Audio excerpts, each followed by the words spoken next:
I've always had this belief. There's about 4 guys in the NBA who are truly valuable. There's a bunch of talented guys.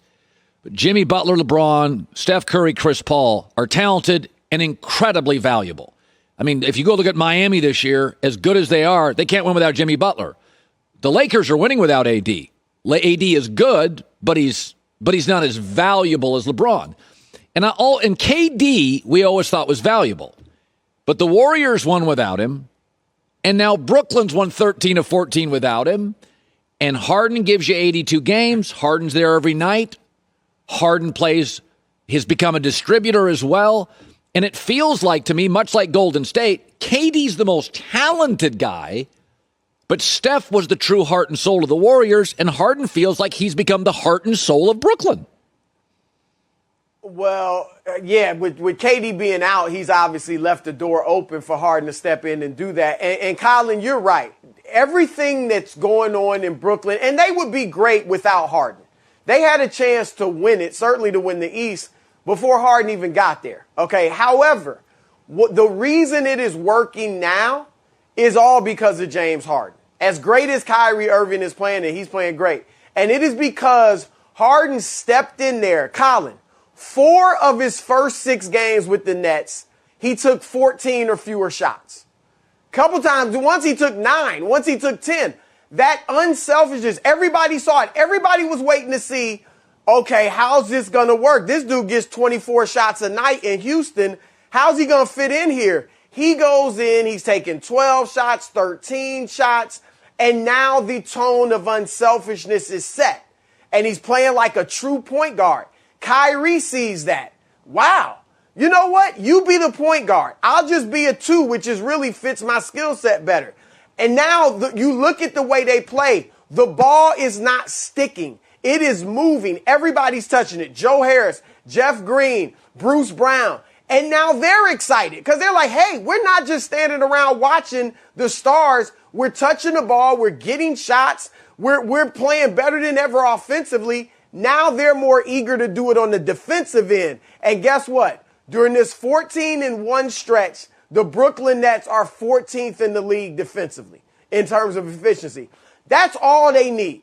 If they're adequate defensively, they are going to be just about unbeatable. I was talking to a scout the other day, and he said he doesn't see anybody beating Brooklyn. And like I said, Colin, it's all because of James Harden and the unselfish tone that he set. He's the best dual threat point guard in basketball, meaning scoring and passing. He's phenomenal, and I'm actually glad he's able to show off this varied skill set in Brooklyn that he really didn't show off for the most part in Houston. When Steve Ballmer, the owner of the Clippers, went out and got Kawhi and Paul George, it was a crazy, electric, energy-filled press conference. Now we're a couple years removed from that. The Lakers have a title. They're winning even when AD is resting or hurt. And the Clippers have lost 5 of 7. And we've talked about this, is that when they made that deal, they were asking Kawhi to be a culture setter. And there's nothing that proves he ever did that in San Antonio or Toronto. He was just a mercenary, and he was great at it. And I look at the Clippers now, and they're not playing well. And I wonder if they were a little over. They thought Kawhi was something he wasn't, which is a great player, but not a verbal, vocal, build it around me guy. And it's becoming a reality for them. Honestly, Colin, I think just about all of us thought Kawhi was something that he's not. Now, like you said, he's an all-time great player. He's a first ballot Hall of Famer and all of that. But we all thought he was going to go there, and all of a sudden they were going to be able to win the championship. Look, we'll see how this plays out. But his lack of leadership, Paul George's lack of leadership, they don't have a leader really. That is a major problem with them. Here's another problem with the Clippers. And you're seeing, and I'll compare them to Phoenix. There are guys in the league who are big, 6'6", 6'7", 6'5", whatever, who can handle the rock, pass it a little bit. And so teams put the ball in their hands and say, you know what? He can bring it up. He can try to be like a little mini LeBron and run the offense and all that stuff. You saw it in Phoenix with Devin Booker. He could do it, but it wasn't his forte. and they weren't a very good team with Devin Booker having the ball in his hands. Now you bring in a real point guard, Chris Paul, let Booker do what he does, and they're playing like they might become a Western Conference contender. Same thing with the Clippers. They put the ball in George's and Kawhi's hands at the end of games. And yeah, they handle it pretty well. They're both decent passers, but it's not what they do. They're not LeBron James with it. And now you see at the end of games, they have trouble closing. They're not good in the clutch. No. They go ISO one-on-one. Yep. And they know they need a point guard. They're not going to get him, but they need one. Yeah, it's good. I actually thought this was a move. You know, the NBA's always got these kind of glue guys, and Milwaukee got P.J. Tucker, who's been good in big spots in the playoffs. And I actually thought that feels like get some physical guys who'll push around James Harden in the playoffs. That's what it felt like to me. I thought that was actually a nice addition for Milwaukee, a guy that's been in the playoffs. He's physical.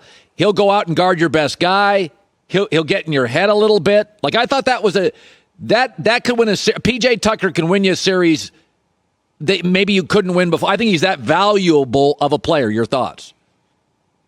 He brings toughness, and you're right, and experience. The question is he the old P.J. Tucker? Now, he's been bad this year, 4 points a game, not shooting well from three, but he probably is unmotivated in Houston, you know, with Harden leaving and all that. So I'll give him the benefit of the doubt. If he gets back to old form, he will help Milwaukee. You know the problem in Milwaukee, though, Colin.